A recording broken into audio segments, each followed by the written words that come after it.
এই যে ভাইটিকে দেখছেন, তিনি থাকেন মিরপুর 11 নম্বর এভিনিউ বস্তিতে।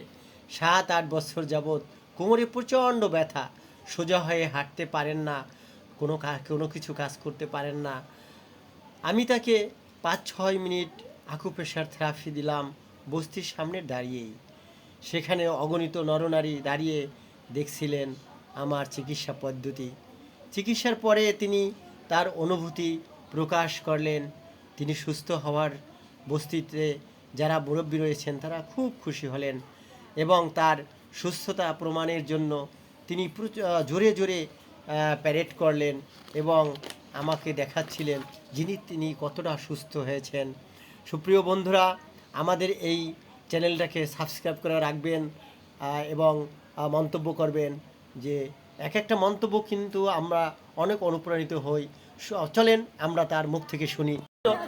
আপনারা দেখলেন এই ভাইয়ের কোমরে ব্যথা ছিল, হাঁটতে অনেক কষ্ট হতো, বাঁকা হয়ে হাঁটতো, কিন্তু সে এখন 3 থেকে 4 মিনিট বা 5 মিনিট চিকিৎসা দিয়েছে, সে এখন আর তার কোমরে একটু ব্যথা নাই, একটু ব্যথা অনুভব করেন না। এইটা তো কোনো জাদু না, এটা আসলে একটা থেরাপি, এটা আকুপ্রেশার থেরাপি। আমাদের বাংলাদেশে যারা আছে এরা জানে না। এটা মানব দেহের যত রোগ আছে সব রোগে ঔষধ ছাড়া ভালো হয়। এই একটা কথা, আমার এটা স্লোগান না, এটা আপনাদের জানানোর জন্য বলছি। তাহলে যাই হোক, সবাই যাতে আপনারা সুস্থ থাকেন, ভালো থাকেন, রোগবালা না হয়, আমার চিকিৎসা দেওয়া না লাগে, সেই দোয়া করি। সবাই ভালো থাকবেন। ঠিক আছে, খোদা হাফেজ।